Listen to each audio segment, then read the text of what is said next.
हमारे इस YouTube channel के सेगमेंट फास्ट न्यूज में आप तमाम का इस्तकबाल है। इस वीडियो में आप देख सकते हैं कम मिनटों में बहुत ज्यादा खबरें। तो आइए शुरू करते हैं वीडियो को और देखते हैं आज की ताजा तरीन खबरें।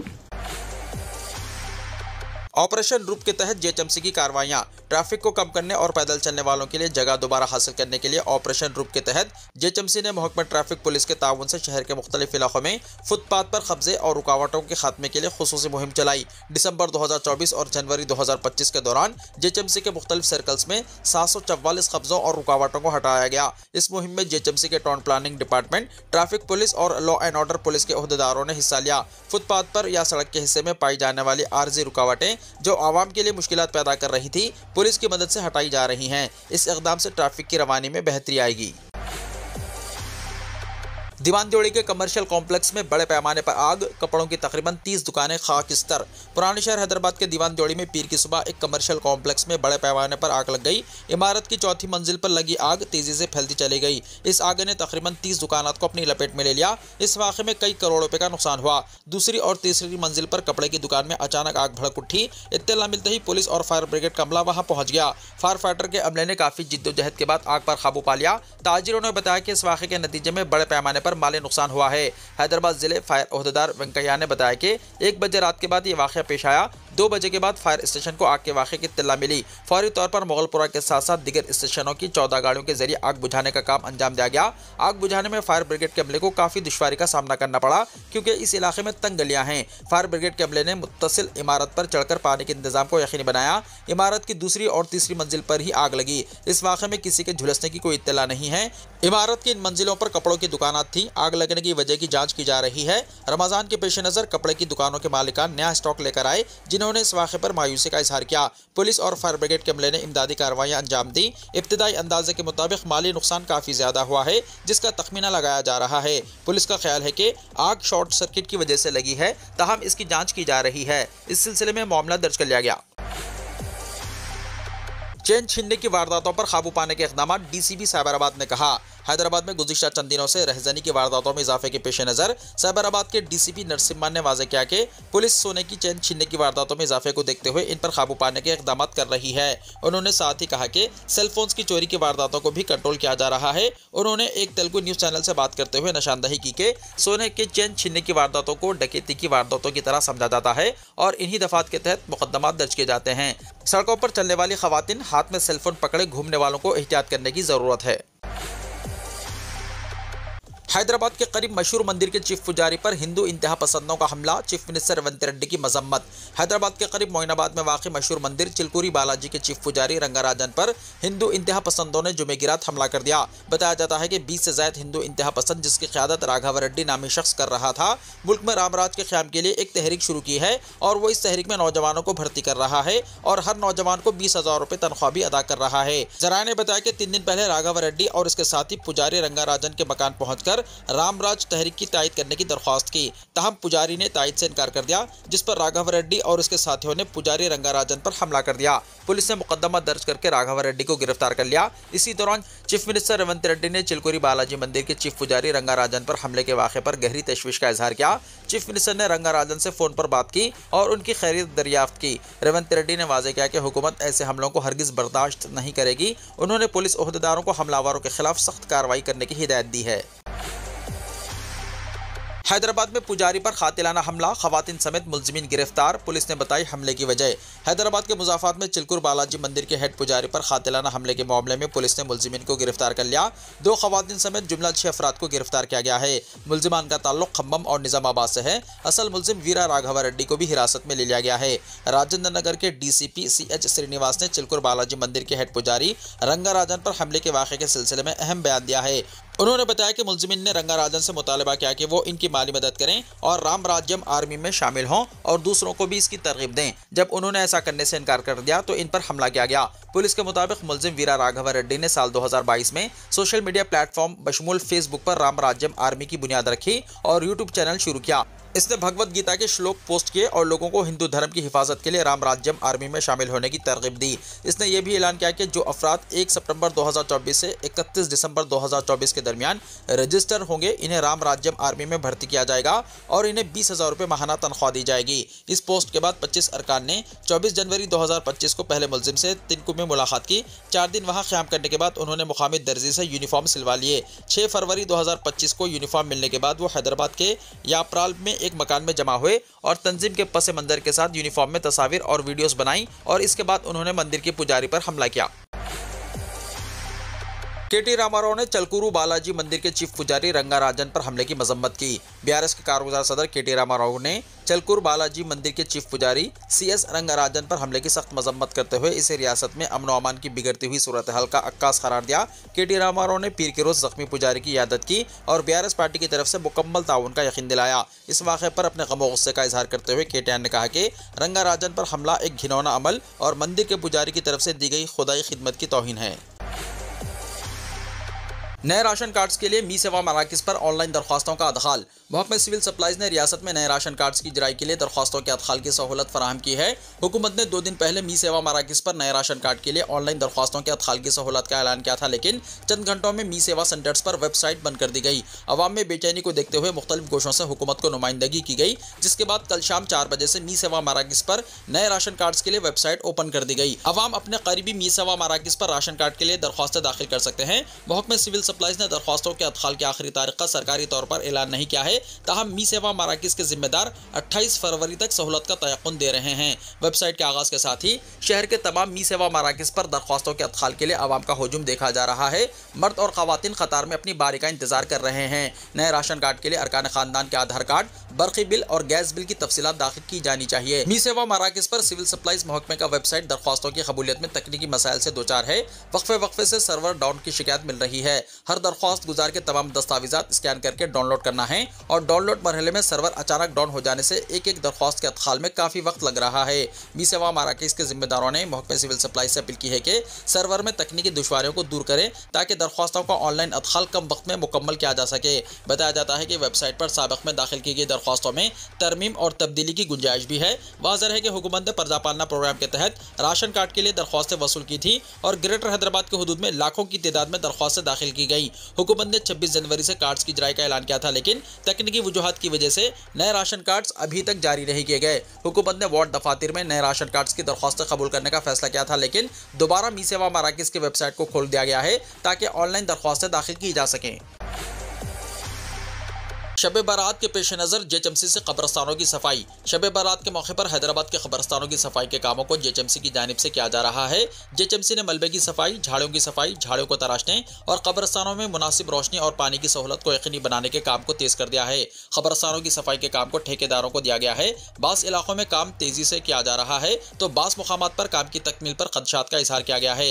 मुसलमान अपने मरहुमीन और अजीज़ों के लिए कब्रस्तान जाकर कब्र पर फूल चढ़ाते हैं और इनकी मग़फ़िरत के लिए दुआ करते हैं। तवक्को की जा रही है कि सफाई का काम वक्त से पहले मुकम्मल कर लिया जाएगा। तेलंगाना हुकूमत की जानिब से 14 फरवरी को इख्तियारी तातील का ऐलान किया गया है। प्राइवेट इंजीनियरिंग कॉलेजेस ने फीस में 50 से 100% इजाफे की तजवीज़ पेश की है। इंजीनियरिंग कॉलेजेस की जानिब से बीटेक कोर्सेज के लिए फीस में इजाफे के मुतालबे को सुनकर वालिदैन के होश उड़ गए। कॉलेज इंतजामिया ने मौजूदा सालाना फीस में बेक वक्त 50 से 100% इजाफा करने का तेलंगाना दाखिला फीस रेगुलेटरी काउंसिल यानी TAFRC से मुतालबा किया है। कई कॉलेजों ने जहां 50 से 80% फीस में इजाफा करने का मुतालबा किया है, वहीं CBIT ने 2,54,000 रुपये फीस की तजवीज़ पेश की है। 5 कॉलेजों ने 2 लाख से ज़ायद फीस की तजवीज़ पेश की है। 1 लाख से 2 लाख के दरमियान फीस का मुतालबा करने वाले कॉलेजों की तादाद 60 से ज़ायद है। फिलहाल रियासत भर में 33 इंजीनियरिंग कॉलेजेस में 1 लाख से ज़ायद फीस वसूल की जा रही है। अब इन कॉलेजेस की तादाद दुगनी हो जाने का अंदेशा पाया जाता है। पहली मरतबा कई इंजीनियरिंग कॉलेजेस की फीस 2 लाख रुपए से ज़ायद होने की तवक्को की जा रही है। रियासत में हर 3 साल में एक मरतबा इंजीनियरिंग कॉलेजेस की फीस पर नजरसानी की जाती है।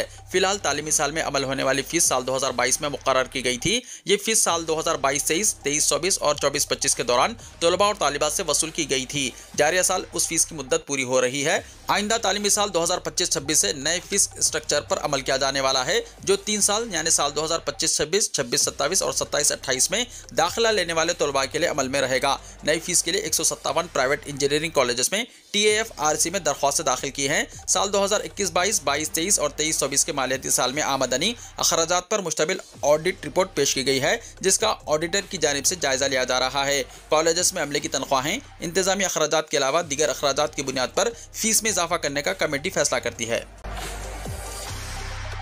पंचायत राज का असिस्टेंट इंजीनियर रिश्वत कबूल करते हुए पकड़ा गया। वरंगल जिले के महकमे पंचायत राज का असिस्टेंट इंजीनियर 10,000 रुपये रिश्वत तलब और कबूल करते हुए पकड़ा गया। ACP के ज़राए ने बताया कि असिस्टेंट इंजीनियर रमेश की हिदायत पर इसके PA सारैया ने काकतिया अर्बन डेवलपमेंट प्लान से मकान की तामीर की दरख्वास्त के सिलसिले में मंजूर हासिल करने शिकायत कुनिंदे की बीवी से रिश्वत कबूल की थी। रिश्वत की रकम ओहदेदार के पास बरामद कर ली गई। दोनों को ACP की खुसूसी अदालत में पेश किया गया, जहाँ अदालत ने इन्हें रिमांड कर दिया। हुकूमत और RTC नुमाइंदों में बातचीत ना हो सकी, कौंसिल इंतखाबात का ज़ाब्ता अखलाक ख़त्म होने के बाद मुमकिन। तेलंगाना कानून साज कौंसिल में मुख्तलिफ ज़ुमरों की सीटों के लिए मुनक्किद शुदनी इंतखाबात के पेश नज़र रियासती हुकूमत और RTC जॉइंट एक्शन कमेटी के नुमाइंदों के दरमियान बातचीत रोक दी गई है। सरकारी ज़राए ने बताया कि अब ये बातचीत कौंसिल इंतखाबात के पेश नज़र नाफिस इंतखाबी ज़ाब्ता अखलाक ख़त्म होने के बाद ही शुरू होगी। RTC जॉइंट एक्शन कमेटी ने मुतालबात के अदम एकसोई की सूरत में हड़ताल के लिए हुकूमत को नोटिस जारी कर दिया है। 27 जनवरी को ये नोटिस हुकूमत के हवाले करते हुए 21 मुतालबात किए गए। मालूम हुआ है कि RTC जॉइंट एक्शन कमेटी के नुमाइंदे पीर को हुकूमत के साथ बातचीत के लिए तैयार थे और वो दफ्तर लेबर कमिश्नर भी पहुंच गए थे। ताहम इन्हें बताया गया है कि कौंसिल के इंतखाबात के पेश नज़र ज़ाब्ता अखलाक की वजह से यह बातचीत नहीं हो सकती, जिसके बाद जॉइंट एक्शन कमेटी के नुमाइंदे दफ्तर लेबर कमिश्नर से बरहमी की हालत में बाहर आ गए। महकमे लेबर के ज़राए ने भी तौसीक़ की कि कौंसिल के इंतखाबात की वजह से यह बातचीत नहीं हो सकी, जो अब तवक्को है कि 8 मार्च के बाद ही मुमकिन हो पाएगी। इंडियन ऑयल कॉरपोरेशन लिमिटेड की 246 जायदादों के लिए नोटिफिकेशन हुआ जारी। कम तालीम हासिल करके सरकारी मुलाजिमतों का खौफ देखने वाले नौजवानों के लिए खुशखबरी है।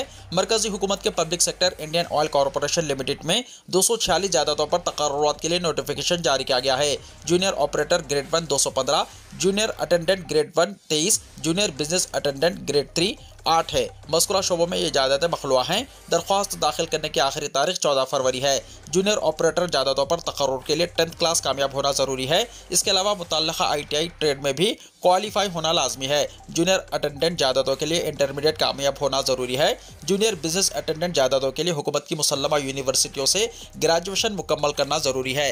दरख्वास्त गुजार की उम्र 31 जनवरी 2025 तक 18 से 26 साल के दरमियान होनी चाहिए। महफूज ज़ुमरे के लिए कवायद के मुताबिक उम्र में रियायत दी जाएगी। दरख्वास्त फीस जनरल EWS और OBC उम्मीदवारों के लिए 300 रुपये मुकर्रर है, जबकि SC ST PWBD साबिक फौजी उम्मीदवारों के लिए दरख्वास्त फॉर्म की कोई फीस नहीं होगी। IOCL.com पर ऑनलाइन दरख्वास्त दाखिल की जा सकती है। दिल्ली की शिकस्त के लिए कांग्रेस की हठधर्मी जिम्मेदार ममता बनर्जी ने कहा। दिल्ली असेंबली इंतखाबात के नतायज के 2 दिन बाद वज़ीर आला ममता बनर्जी ने अपनी खामोशी तोड़ दी। उन्होंने कहा कि कांग्रेस का जिद्दी रवैया इंतखाबात में आम आदमी पार्टी की करारी शिकस्त के लिए जिम्मेदार है। अगर कांग्रेस ने आम आदमी पार्टी के साथ मिलकर काम किया होता तो दिल्ली में ऐसे नतायज न आते। उन्होंने हरियाणा असेंबली इंतखाबात के तनाजुर में अरविंद केजरीवाल की पार्टी पर भी तनकीद की। उन्होंने कहा कि अगर आम आदमी पार्टी हरियाणा में कांग्रेस के साथ इत्तेहाद करती तो वहाँ भी नतायज मुख्तलिफ हो सकते थे। दिल्ली असेंबली इंतखाबात में BJP ने 70 में से 48 सीटें जीती हैं, जबकि आम आदमी पार्टी को 22 सीटें मिली हैं। इस इलेक्शन में कांग्रेस का खाता भी नहीं खुला है। ममता बनर्जी ने इंतखाबी नतायज के ऐलान के फौरन बाद कोई रस्मी बयान नहीं दिया, लेकिन उन्होंने पीर को असेंबली इहाते में तृणमूल लेजिस्लेचर पार्टी के इजलास में यह मसला उठाया। उन्होंने कहा कि BJP ने सिर्फ चंद फीसद वोटों के फर्क से दिल्ली में इख्तिदार पर कब्जा किया है। अगर कांग्रेस आम आदमी पार्टी के साथ इत्तेहाद करती तो ऐसा नहीं होता। ये इंतहाई तशवीशनाक है कि कांग्रेस को सिर्फ 5% वोट मिले। इस दौरान ममता बनर्जी ने हरियाणा असेंबली इंतखाबात का भी जिक्र किया, जहां BJP ने 90 में से 48 सीटें जीती थी, जबकि कांग्रेस को 37 सीटें मिली थी, जबकि केजरीवाल की पार्टी हरियाणा में एक भी सीट नहीं जीत सकी। इस तनाजुर में ममता ने कहा कि अगर आम आदमी पार्टी हरियाणा में कांग्रेस के साथ तालमेल से काम करती तो नतायज मुख्तलिफ हो सकते थे।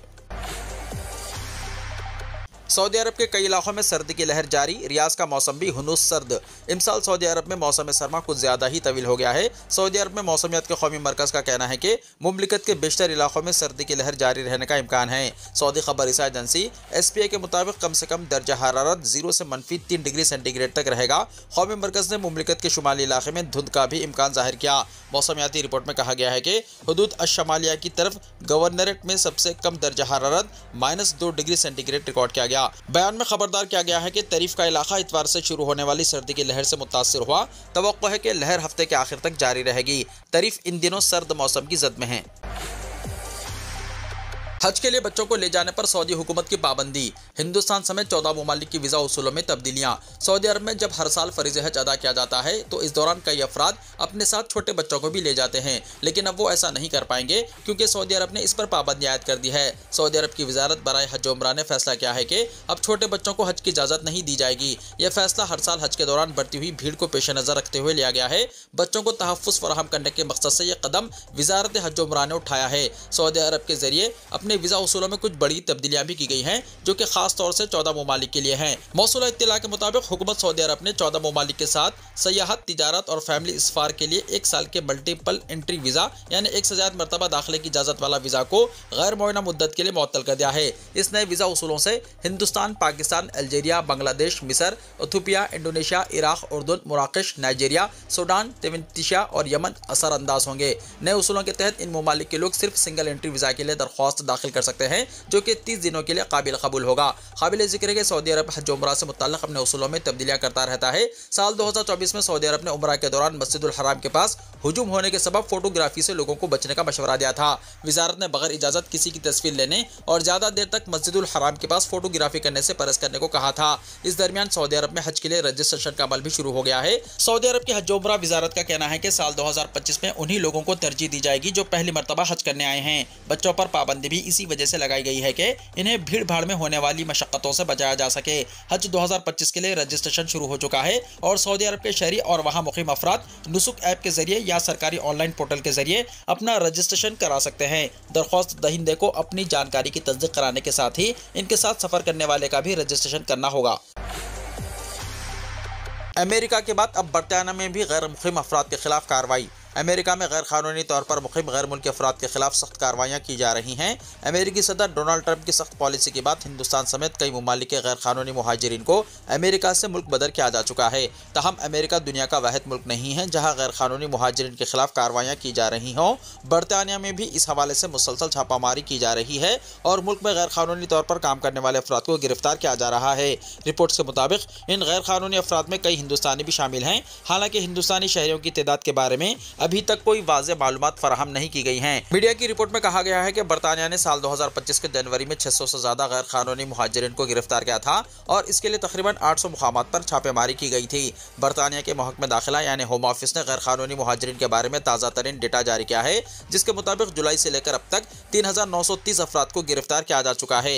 इस डेटा के मुताबिक छापे और गिरफ्तारियां बरतानिया में गैर कानूनी तौर पर मुक़ीम अफराद को पकड़ने और मुल्क के कवानीन की खिलाफ वर्जी करने वालों के खिलाफ सख्त कार्रवाइयों का हिस्सा है। मुख्तलिफ ममालिक में गैर कानूनी मुहाजिरीन के खिलाफ सख्ती से कार्रवाई की जा रही है और इन ममालिक के हुकाम गैर कानूनी तारिकीन वतन की गिरफ्तारी और मुल्क से निकालने की कोशिश में मसरूफ़ हैं। इस सूरत हाल का असर दुनिया भर के गैर कानूनी तौर पर मुक़ीम अफराद पर पड़ रहा है, खास तौर पर उन अफराद पर जो कानूनी दस्तावेज़ात के बगैर मुख्तलिफ ममालिक में मुक़ीम हैं। वीडियो को लाइक शेयर कीजिए और हमारे इस YouTube चैनल को सब्सक्राइब करते हुए इसके बेल आइकॉन को भी प्रेस कर लीजिए ताकि ऐसी ही ताज़ा तरीन खबरों का नोटिफिकेशन सबसे पहले आपको मिलता रहे।